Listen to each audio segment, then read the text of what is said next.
Okay, so get this right. You're checking your bank account, it's November, and bam, there's two Social Security deposits.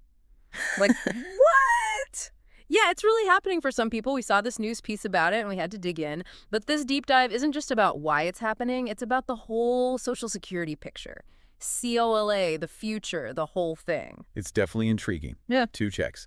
It sounds almost too good to be true. Right. And it kind of is. It's not really extra money. It's more like a calendar quirk.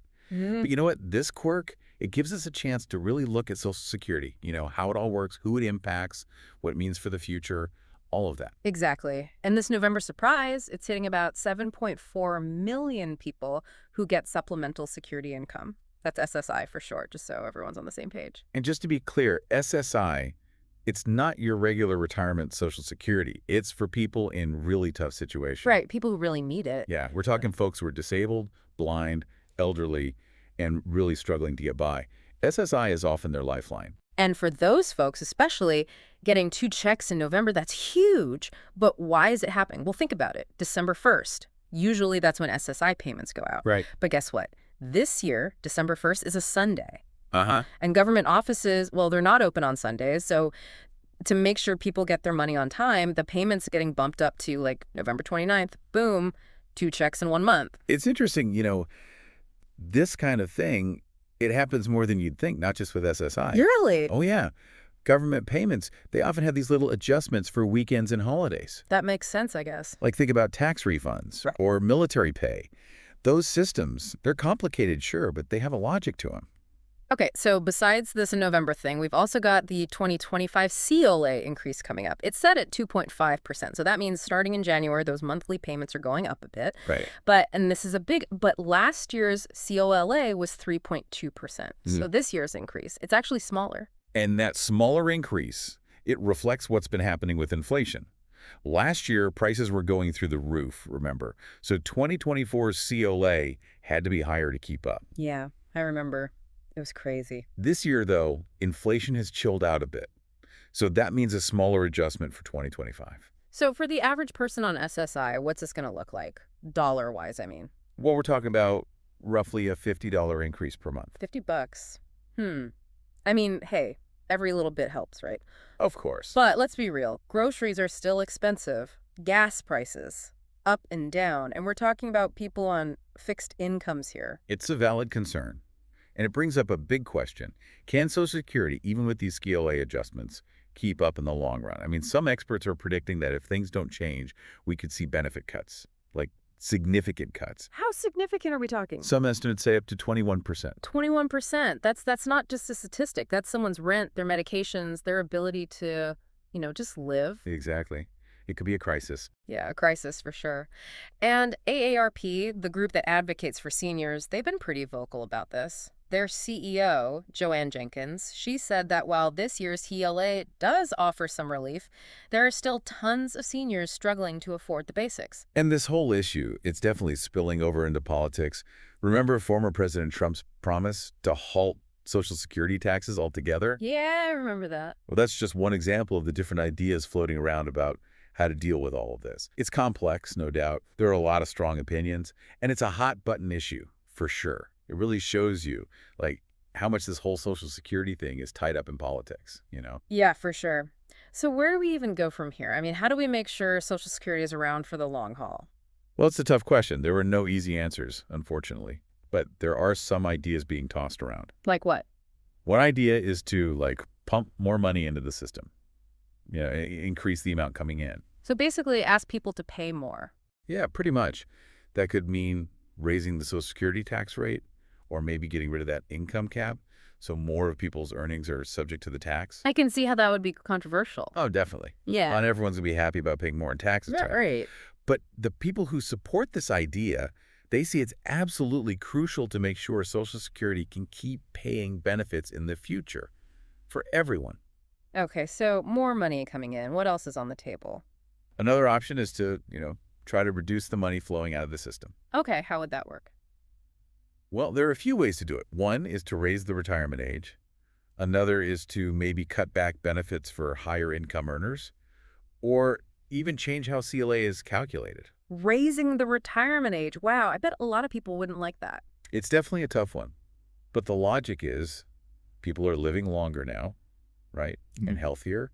So maybe they should work longer before they start getting benefits. Yeah, I get the logic, but still, it's tough. Especially with everything getting so expensive these days, telling people to work even longer. I know, right? And then there's the idea of cutting benefits for wealthier retirees. The thinking there is that maybe folks who are already financially comfortable, they don't need as much support as people who are really struggling. So kind of like means testing for Social Security then. Yeah, exactly. Yeah. But it's tricky, right? How do you decide who needs it and who doesn't? It raises all sorts of questions about fairness and, what retirement security should really look like in this country. It's a tough balance. It is. So what about changing the way CLA is calculated? I mean, we talked about how it's tied to inflation, but are there other ways to do it?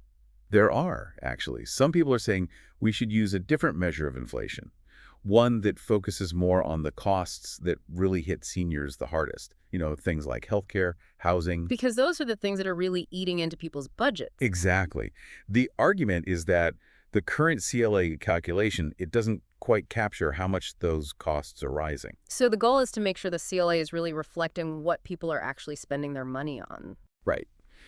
But any change to that formula, it's going to have ripple effects. Yeah. Some people might get bigger benefits, some might get smaller ones. It's never simple. Yeah, it feels like there are no easy answers here. And we can't forget that, these decisions, they have real consequences for real people. Absolutely. You said it. This isn't just some abstract policy debate. This is about making sure millions of Americans can live with dignity and security in their later years. And it makes that whole thing with former President Trump's proposal to halt Social Security taxes even more interesting, Like, what would that even do to the whole system? Right. It throws a whole other wrench in the works. And this is where politics really come into play. Social Security is something people feel very strongly about. Any attempt to change it is going to spark a lot of debate. Yeah. And that's understandable. This isn't just numbers on a spreadsheet. It's about people's lives. It is, yeah. It's no wonder it's such a hot-button issue. Everyone wants to feel secure in their retirement. Exactly. And that's why it's so important to be informed, to stay engaged in the conversation. Don't just take what you hear at face value. Dig a little deeper, understand the complexities, and make your voice heard. Because this affects all of us, whether we're nearing retirement or still decades away. So while all these big changes are being debated, what can people do on an individual level? I mean, are there things people can do now to make sure they're financially secure down the road? It's easy to get lost in all the policy stuff, but we have to remember that this is about real people. Right. I mean, those 7.4 million folks getting 2 SSI checks this November, they're not just numbers on a page. They're people with stories, with struggles, with hopes for the future. Absolutely. Social Security, at its heart, is a safety net. It's about giving people some peace of mind, especially the folks who need it most. Yeah, exactly. And to really understand what this all means for people, we actually talked to a few folks who rely on Social Security. Their stories they're pretty powerful. Yeah, what really stuck with me was Maria's story. She's a widow, about 70 years old, lives out in rural West Virginia. Okay. And for her, Social Security, that's pretty much all she's got. She told us how tough it's been to keep up with, the cost of groceries and gas. Yeah, it's tough for everyone these days, but especially for folks on fixed incomes. It is. And she's having to make some really hard choices, like cutting back on her medications, even skipping meals, just to make ends meet. It's heartbreaking to hear that. It really puts things in perspective. For a lot of seniors, Social Security isn't about some cushy retirement. It's about, basic survival. It is. And Maria's not alone. I know. We also talked to John, a veteran from Chicago. He's disabled now, relies on both Social Security disability and SSI to make ends meet. Oh, wow. And he's constantly worried about paying rent, keeping up with medical bills.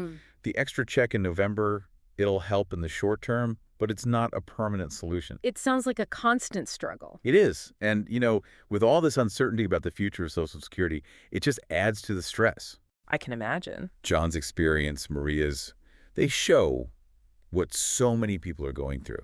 They just want to be able to afford the basics, live with dignity, not have to worry about every little thing. And that worry, it takes a toll, doesn't it? Not just financially, but emotionally. Absolutely. So, what do we do about it? We can't just ignore this. Right. What can we do as individuals, as a society? Yeah. What are the next steps? Well, I think first and foremost, we need to be talking about this, really talking as a nation, but in a way that's, empathetic, understanding. We need to hear those stories like Maria's and John's. to really get it. Humanize it, yeah. Exactly. And then we've got to hold our elected officials accountable. They need to step up, make this a priority, find solutions that work, solutions that are fair. It's bigger than politics, really. It's about making sure everyone has a chance at a decent retirement, recognizing the contributions people have made. Right. And while we're pushing for those bigger changes, there are things we can do individually, too. Contact our representatives.